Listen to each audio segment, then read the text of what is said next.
Welcome to this week's Resisting the Dragon's Beast podcast. I'm Pastor Michael Zarling with Pastor Peter Hagen. We want to thank everyone who was listening to and downloading our last week's podcast and then watching it on YouTube, because it's probably the most popular YouTube video, over 300 views at this point. So please keep sharing and commenting and so forth. So before we get started too, Peter, I wanted to say that today when we're recording is Thursday, and I was reading to our early childhood campus students, preschool through second graders, and two of the teachers made my day because they picked Dr. Seuss books for me to read. They know I like Dr. Seuss, and the kindergarten teacher knows that I love to read Fox and Socks because I get to read it as fast as I can about beetle battles and so forth. Yeah, fantastic book, although Dr. Seuss was a deplorable human being, but he knew how to write a good rhyme. Not to ruin Dr. Seuss for you, but I will rain on that parade every single time. Do not rain on my parade. Yeah. All right, so we are in the middle of chapter 10,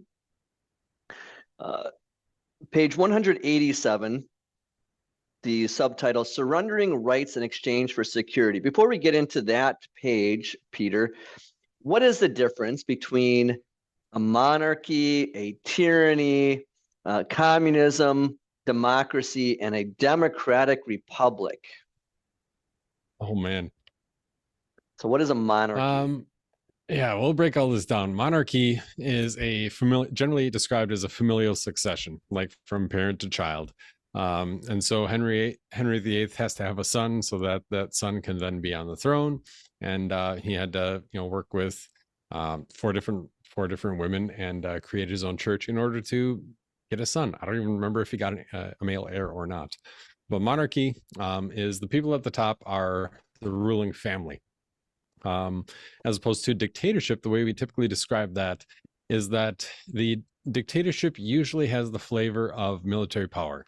That somebody uses military power and force to force their way, and then to be also the final say. And so a good example of that is probably Vladimir Putin. He'd be a good example in the modern day of somebody who is the final authority and who has the authority and the ability to out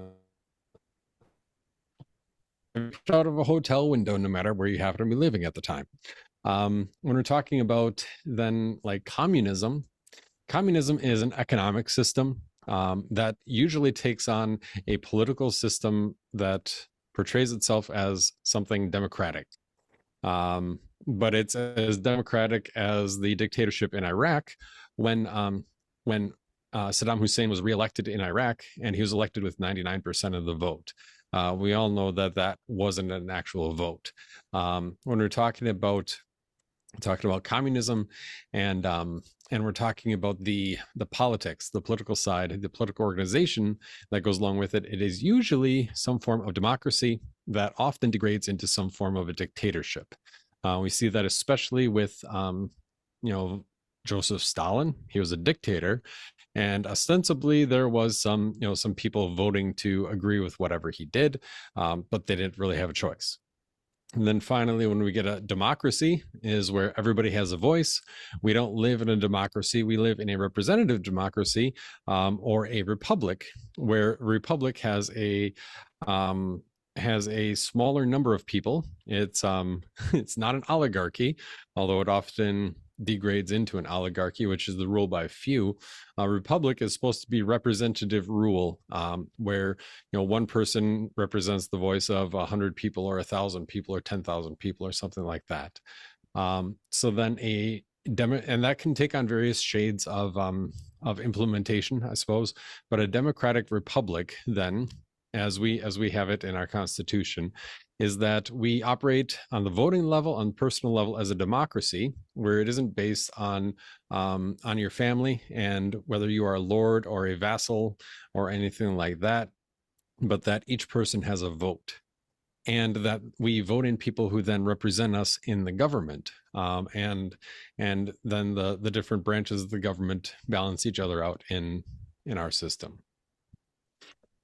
See, I knew you So were the right there's person to ask that substantial question. overlap. Yeah.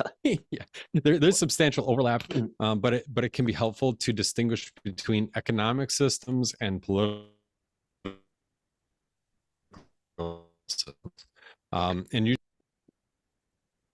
Yeah, and the reason I bring it up because we're going to be talking about these kind of things as we go on in this chapter, but to understand that the wisdom of our founding fathers, that they had seen tyrannies and monarchies in the past, and they didn't want that. And democracy is not a good form because that's just mob rule. You get enough people, and you can do anything, even though it's not the wise thing. and democracy like requires an educated populace, and even though a lot of people are involved, that means that a lot of people are involved, and then you see this in churches. Sometimes we've got a meeting upon a meeting upon a meeting before we can even bring the proposal to the next group above that. It bogs things down. And in that regard, like a monarchy or a dictatorship is very efficient, but generally not for the good of the people. Right. And I think I equate a democratic representative or democratic republic to the way we do the church. That we don't want to have a meeting all the time with all the people for everything that we do. And so that's why we have it set up at our congregation. You have a church council. And then we set it up when we merged that we have an executive committee, the 4 guys along with the pastors, to make the really quick decisions. Just make a decision, move on. And for the really big things, we want to have open forums to discuss something, and then a week or two later have the vote. And that would be like bringing something to the voters, get their will of the people before, might be even be polling and so forth before you take the actual vote. But it bogs things down. And one of the things that I really focused on when we were working on the Constitution for our newly merged congregation was to take out of our Constitution 4 quarterly meetings, voters' meetings every year. Because I remember biking with a local pastor a while ago, and he said, "Well, I got to get back, Michael, because we've got a voters' meeting tonight." I said, "Why?" He goes, "Well, it's our quarterly meeting." They didn't have anything that they had to vote on, but that was part of their Constitution. Whereas we're like, I was in the mindset of, if we don't have anything important to talk about, let's not talk about it. But thinking of this too in terms of the book, because I have so many different references like this, more of the wisdom of our founding fathers, besides the representative democracy, is also the 3-ring circus. And you think of the 3-ring circus from Schoolhouse Rock, that you've got the 3 branches of the government, and they each have their own roles, or they're supposed to. The legislative branch, the Congress, they're supposed to create the laws. Then the court is supposed to interpret the laws, and then you have the executive branch that is supposed to implement the laws.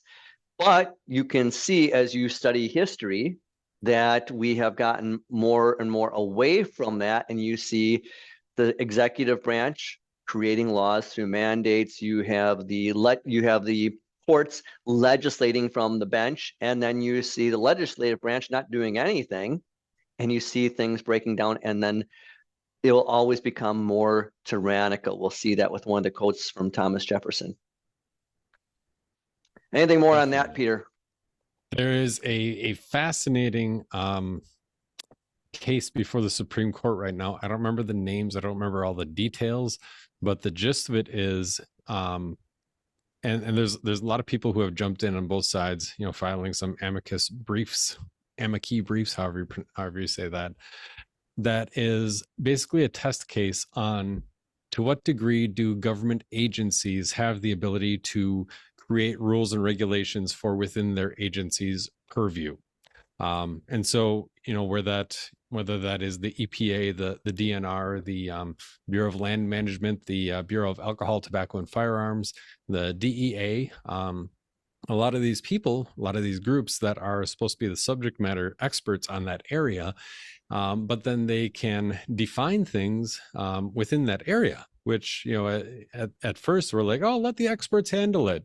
And it's a fantastic ploy for our representatives, because then they can say, you know, it's out of my hands, and they just define it over there. And then the representative doesn't get flack from his constituents or her constituents because of this definition that was undertaken by this bureaucratic organization.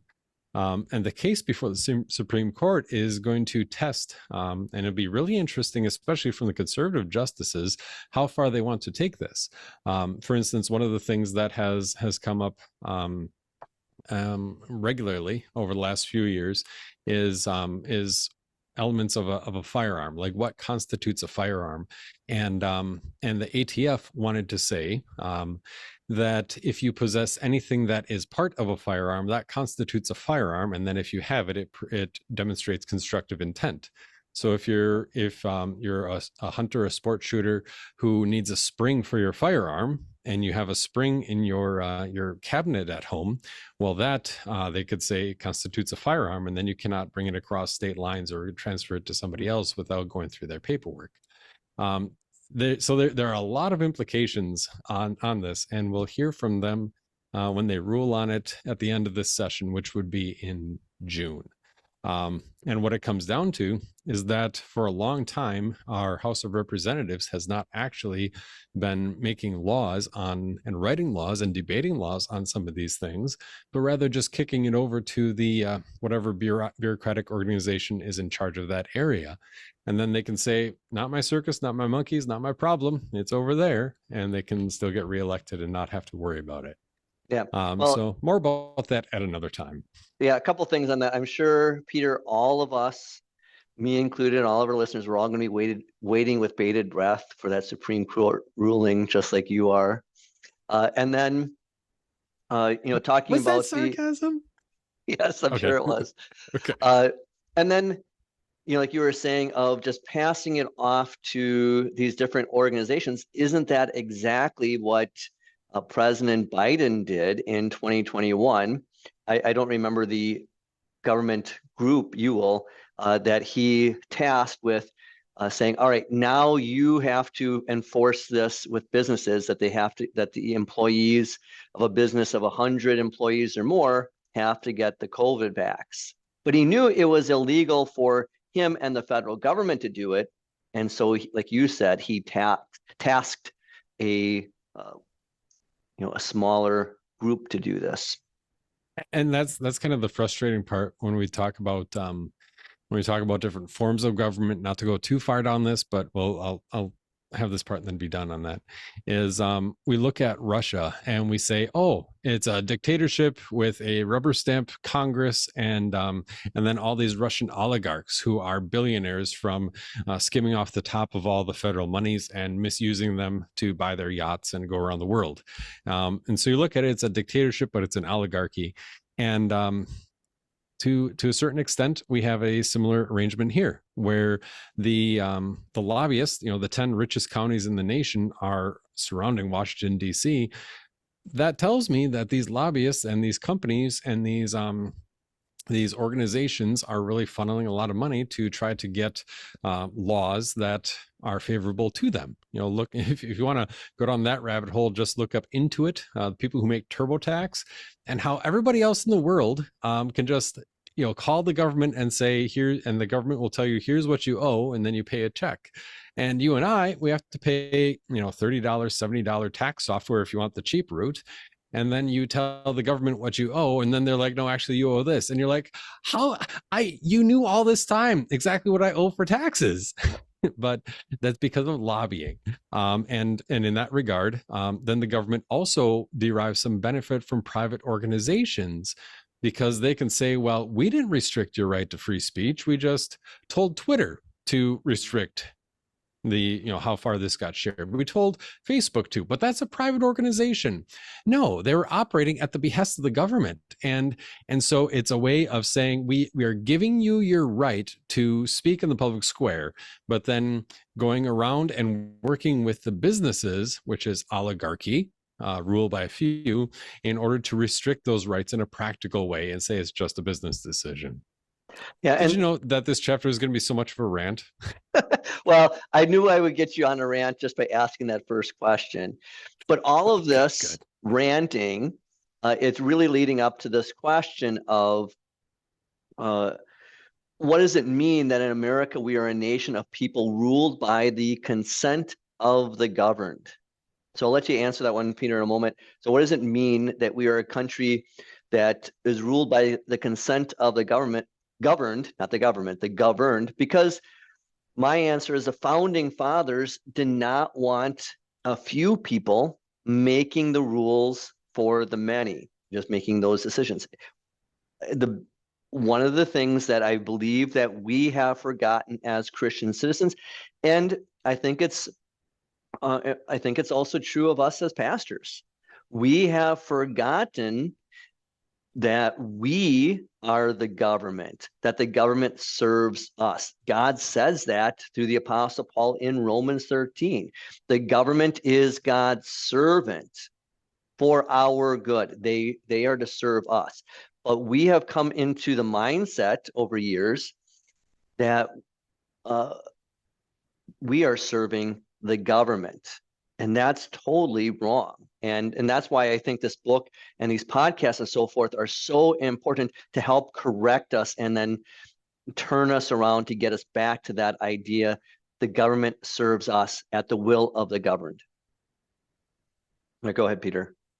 Yeah, that idea of the idea of the consent of the governed, it goes along with political theory of like the 18th century and a little bit earlier, especially like John Locke, I think is the name to follow through with that.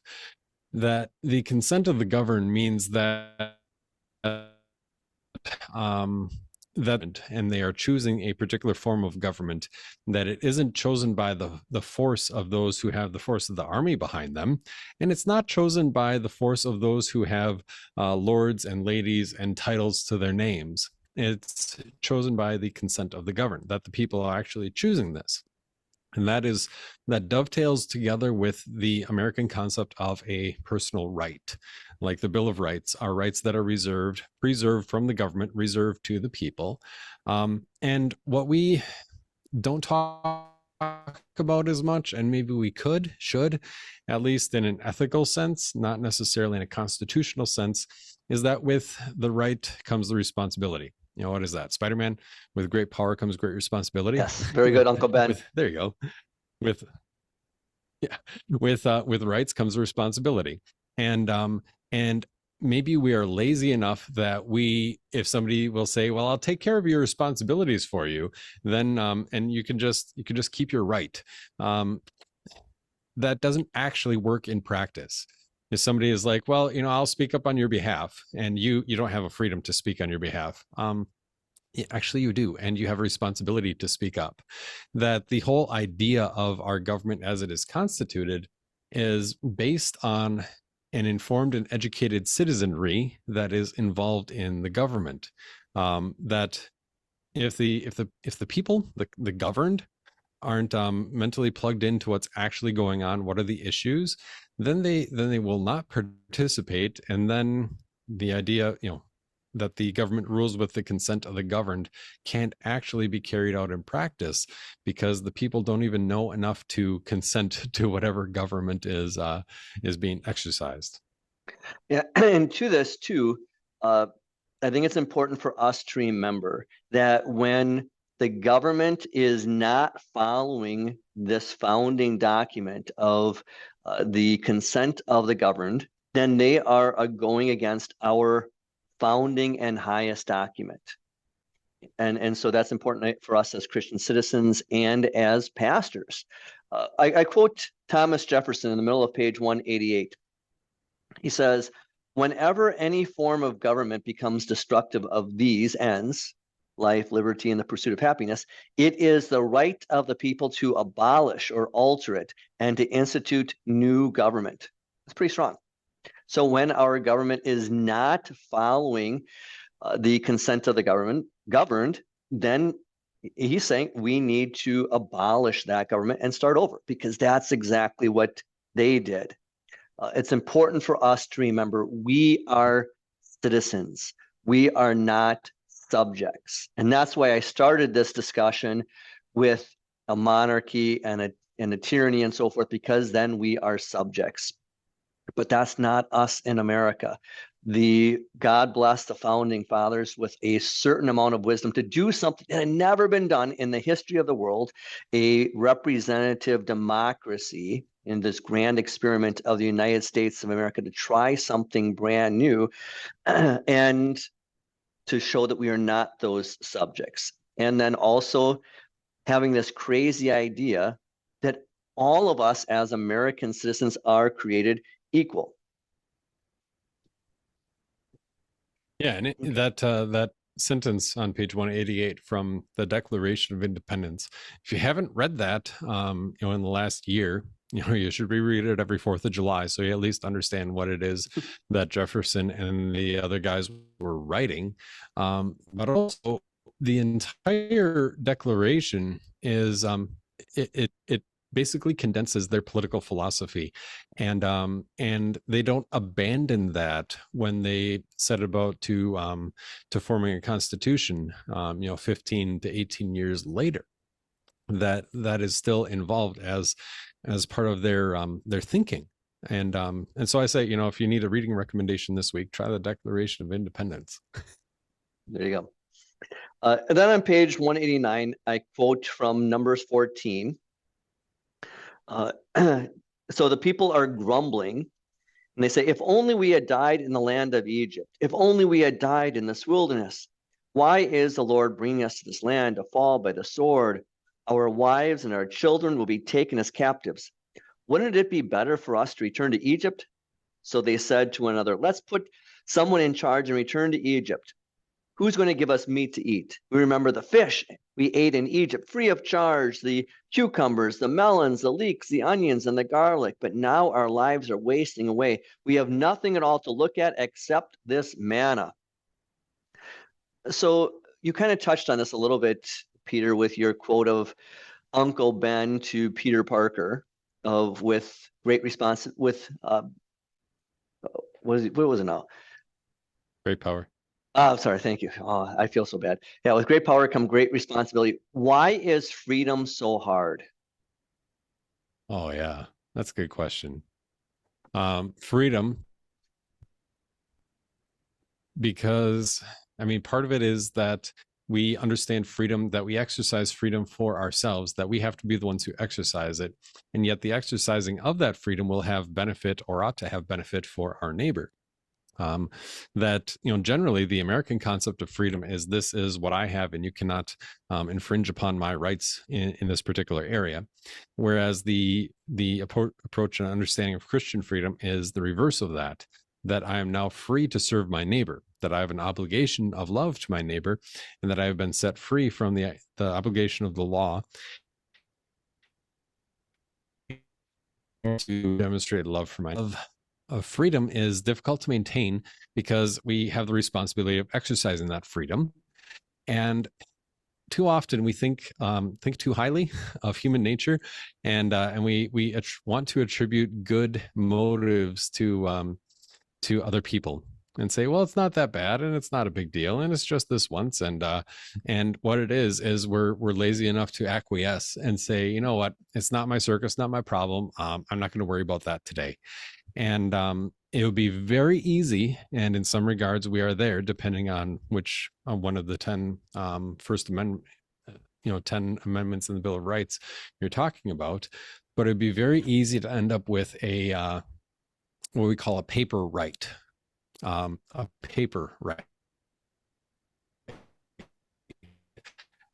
so, where this comes up most often, I guess, is when we talk, there's more than enough to read. And but then there's also other constitutions around the world. And so in Mexico, the Mexican Constitution has a right for the people to keep and bear arms. It's very similar to the United States, except it's a paper right, meaning that they can't actually exercise it. The government has regular citizenry. And so you can have a firearm in your home if you want. You can have it personally on your person in some cases, but in most cases, it's just going to be expensive paperweight because you can't actually get the things that go with the firearm, as an example. And so when we talk about freedom, it's difficult to maintain because despite all the best efforts, you can't write something so well that you don't have to think about it anymore. And we as humans, we are much more likely to let somebody else do the thinking, let somebody else do the work. And especially if it makes me feel more secure, better about myself, then I'm all for that. Yeah, and Kind of you're like right. that other quote from Franklin, that those who would give up freedom in exchange for a little security deserve neither security nor freedom. Right. Yeah, and with this, I think of back when I was in college, Northwestern College in Watertown, Wisconsin. Where did you go to college, Peter? I went to a college at Martin Luther College in New Ulm, Minnesota. All right. So, yeah, you're a different era than I am. So I don't know what there was to do in Mankato. There was nothing to do in Very different era. there was nothing to do in Watertown in the weekend for college age students that were underage, so we couldn't go to the bar or anything like that. So we would go to the video store back when they had those things, and there'd be a group of guys, and we'd spend half an hour, maybe an hour, looking at these movies. What two do we want to get?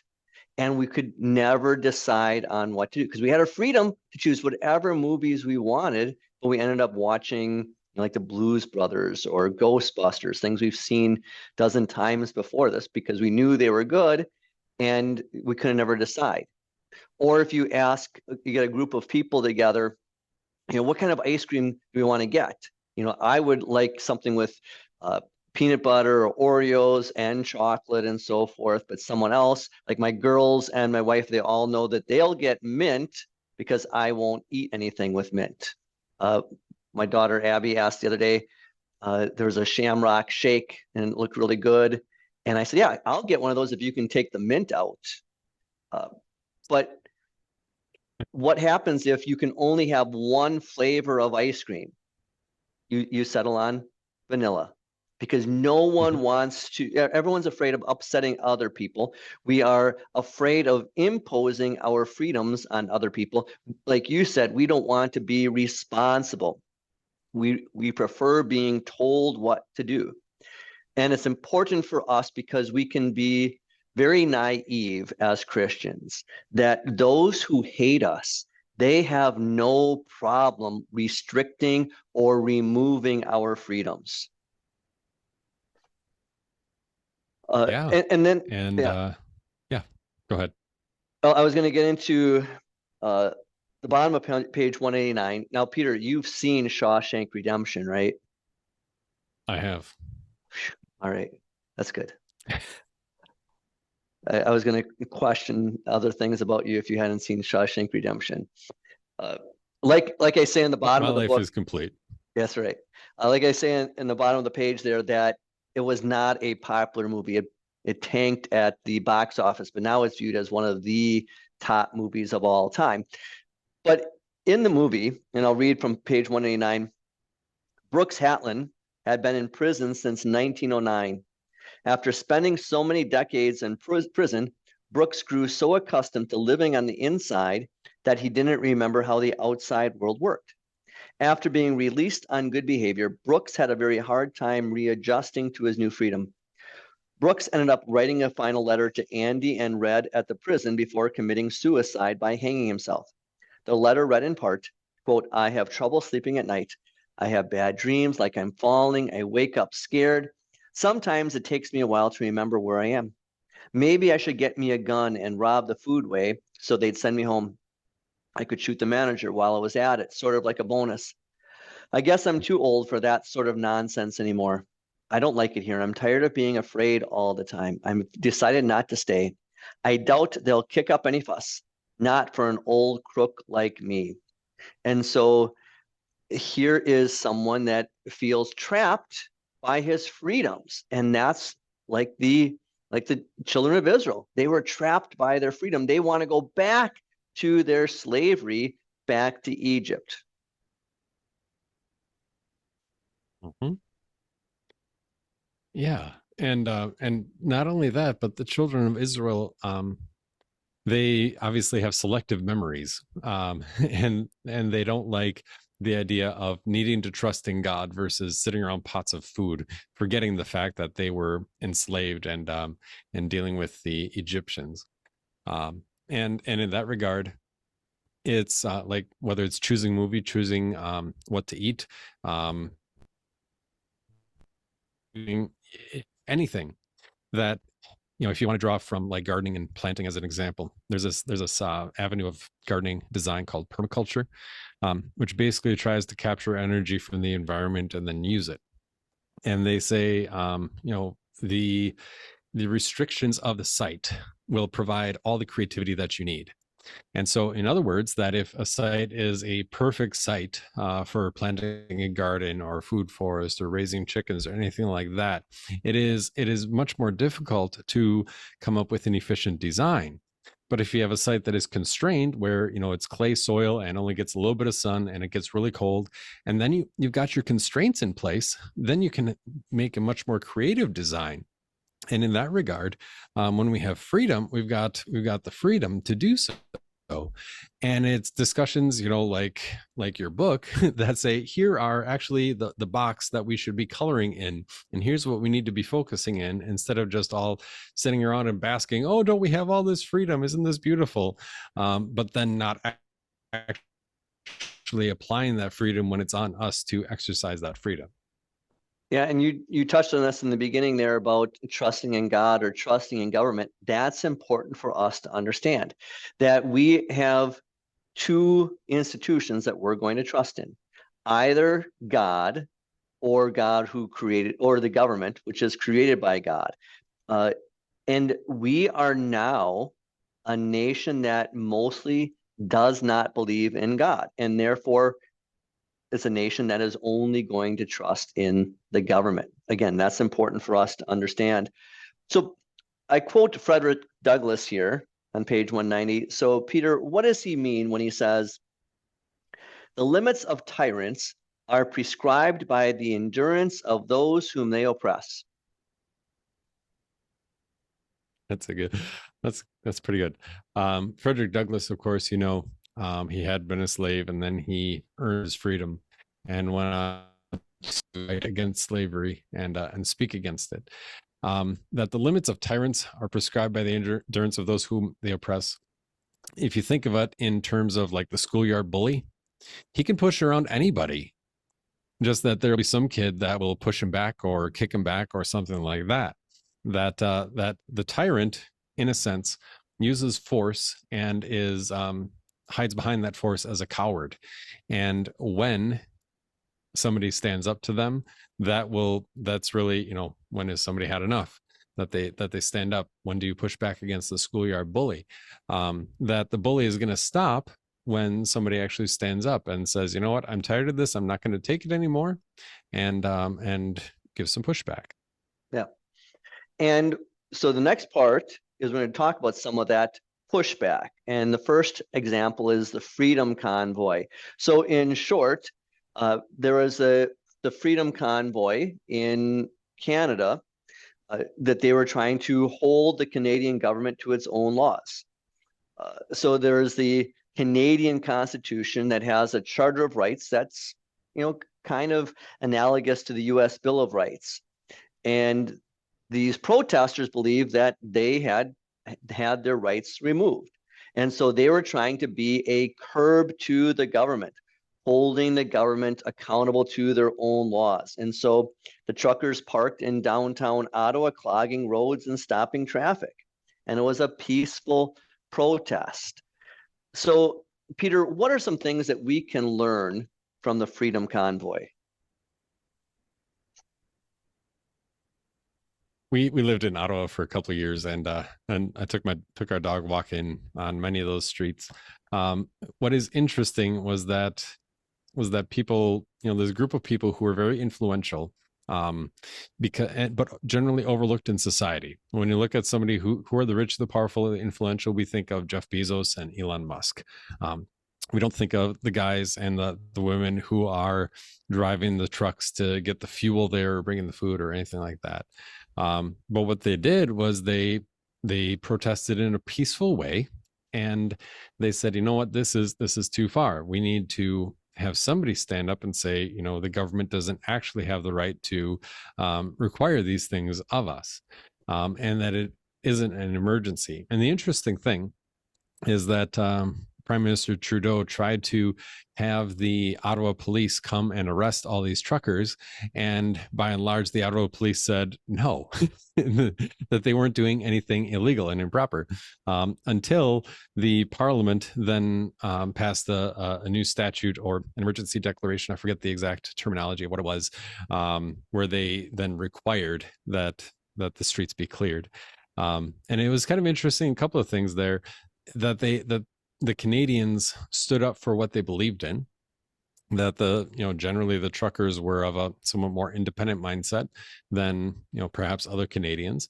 The scary part, if you want to go down that road a little bit, is that the truckers, especially when it started, weren't doing anything illegal until the government, after they were protesting for a while, declared that form of protest was illegal. And there were certain, Canadian citizens who donated to support this trucking convoy, to make sure that these people had food and could purchase diesel fuel while they were there. They donated while it was a legal protest before the government outlawed it. And then after the government outlawed it, then they had their bank accounts frozen. So even though it was a legal donation at the time, and so where does this all come from, and kind of come together? That we need, generally speaking, we should have an awareness of what it is that we're dealing with, whether as a citizen, as a Christian, or both. That the rights that we have are rights that are for the individual, and that we shouldn't necessarily be a gadfly, making us think at every turn, but we should be very attentive to stand up when it's easier before it gets more difficult, and also being willing to bear the cross or the ramifications, because the rules don't actually depend on you. That you could be completely right, and you could still sit in prison for a while and have your life ruined through court cases that would eventually be ruled in your favor. Just to have that as a context. So a couple of things that I picked up. Original question, obviously. Some things that I pick up from the Freedom Convoy, that was a question, Peter, is how.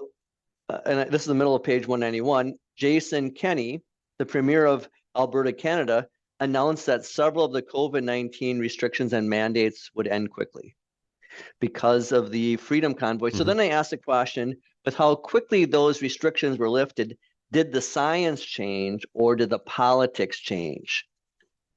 And then Trudeau, he said, because of the standoff with these truckers, mandates are the way to avoid more restrictions. And I said, that's like saying restricting your freedoms is the way to avoid more restrictions of your freedoms. It didn't make any sense. The beatings, the beatings will continue until morale improves. And I think one of the big things with this is that these truckers, they're independent. They don't have a lot of oversight from companies and so forth. They can go to another company and so forth. And they were able to stand up for those who couldn't stand for themselves. And that's something we need to understand, that when there are mandates and restrictions coming down, and maybe a single mom with 2 kids at home, she can't stand up. She has to go to work. Or a dad who's providing for his family, he has to be the one to stand up. But maybe grandpa who's retired or close to retirement, he can be the one to stand up. And so here, these truckers, they did not approve of the vax mandate. And so they were standing up for other people who couldn't stand for themselves. That's the 7th commandment. I just taught that in 7th grade catechism class, of helping others to keep and improve their property and means of income. When we stand up to things that are wrong, not just illegal, but just morally wrong, that's a good thing. That we are a curb to the government. And then I think of some things that have just happened recently, and maybe Peter, you know of other ones, but there's another trucker convoy, and these are the Truckers for Trump, that there are a number of truckers who are refusing to deliver to New York City because they view what has been happening with President Trump, with all of these cases and being found guilty in New York City of and having to pay a fine for $300 million and so forth. And they said, that's wrong. That is not morally correct. And they said, we can go and go get loads and deliver them elsewhere. Our employers don't care, as long as we're doing the work and keeping ourselves busy. And so they're trying to hold the state of New York accountable and saying, what you just did, that was wrong. And then over in the European Union, there's the governments are trying to force farmers off their land, these little farmers, and then bring in big farms. And they're imposing all kinds of restrictions because of climate change and so forth. And so you got to watch the videos. And I even found it hard to find these things. I get my news usually from the Daily Wire and not the Beat. And I didn't see anything on those conservative sites. I knew I wasn't going to find anything on any other sites like Google or DuckDuckGo or other news organizations. I found it on Instagram, that I followed a couple of places where they're showing these videos of the farmers stopping traffic with their huge tractors on both sides of the 2-lane freeway, and how they're taking their hay and then they're setting it on fire in the median between the roads. They're doing things like taking their manure and then using the manure spreader and then dumping it onto the government buildings and so forth. And as Christians, as we see these things, I say, oh, that's wrong. They're stopping traffic, they're setting things on fire, they're ruining property. Except, like you said before, Peter, and I say that several times in the book, we need to have a little courage now, or we need a lot of courage later. That they're having this courage now before it gets too bad. It's like the boiling pot. Eventually, if you don't do anything, the pot boils over.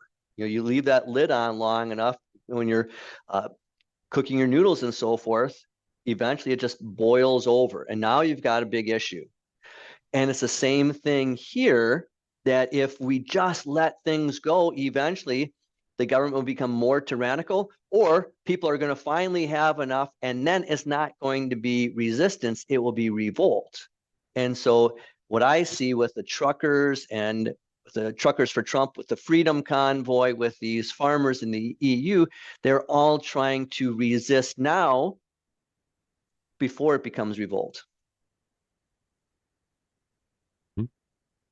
Yeah, I haven't followed I've purposely tried to avoid all the Trump cases. I have no particular pony in that race.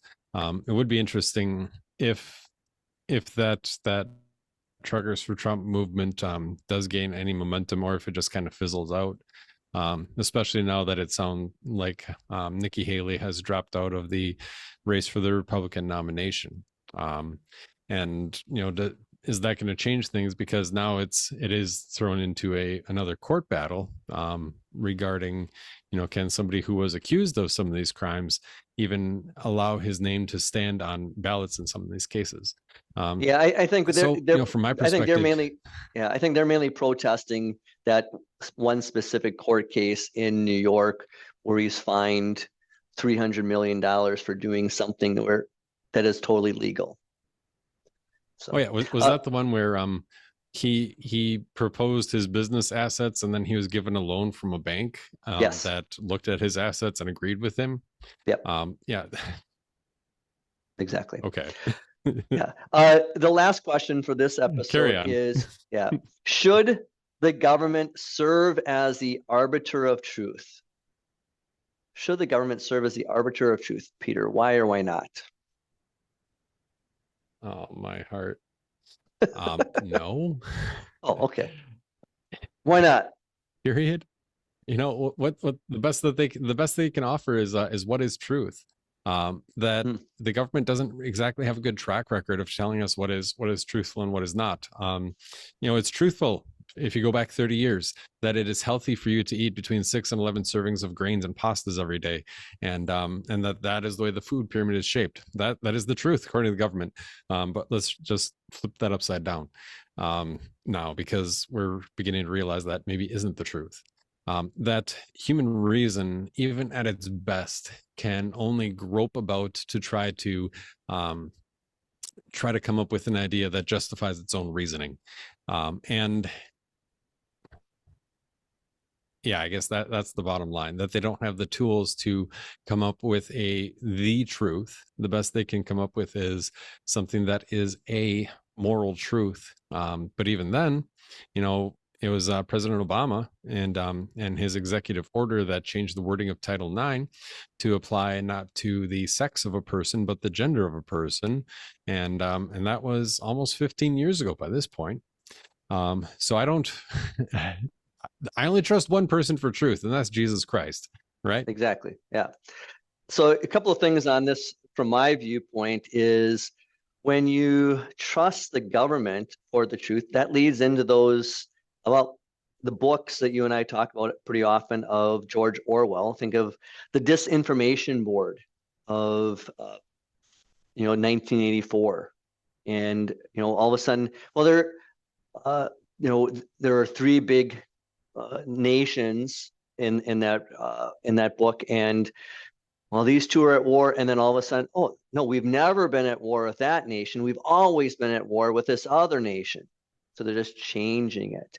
And then I was thinking too, another George Orwell book of Animal Farm, where you've got the rules painted on the side of the barn, and then eventually more and more of those rules get changed, and the animals can't read, so they don't realize that things are changing.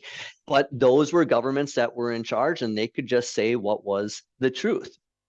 Our own government, was it maybe 2 years ago, tried to create their own disinformation board, but they call it the Ministry of Truth. And what you mentioned is the way the government then utilizes social media, so that Twitter and Facebook and Instagram and all of those places can say, oh, that's wrong, and then, or YouTube, and then take it down. And also I think of what Ronald Reagan said. He was talking specifically about the Soviet Union, but he said, trust but verify. And we are called to trust our government. But if we only trust without ever verifying it, then we become naive. It's like, I remember I had a couple of police officers in our congregation years ago, and they would just shake their heads at me and, Pastor, you are just so naive. Because I would want to see the good in people. But they're seeing the worst in people. And I think a lot of times as pastors and Christian citizens, we want to see the good in our government, but we forget that they're sinful people. It's not a neutral institution. It's either doing God's will, and we forget that it can also be doing Satan's will. So a big part of what I'm thinking of, I'm toying with right now for the sequel to this book, is about testing the spirits. That's what the Apostle Paul says, test the spirits. And who are those spirits? Well, Paul says in Ephesians 6, verse 12, the spiritual rulers, those are, the demons and so forth that are infecting people with our sinful natures, but also the spiritual authorities that are in institutions and governments and so forth. And so test everything. Anything else that you want to talk about with that, Peter? Definitely. Not particularly. Okay. I think that is a fairly good summation. All right. Well, then we will wrap it up here. And thank you for listening to this episode. If you've missed any of the previous episodes, please go back and listen to them, watch them on YouTube, and then please keep on sharing all of this information. Lord's blessings on your day and week, and we look forward to getting back together with all of you next week.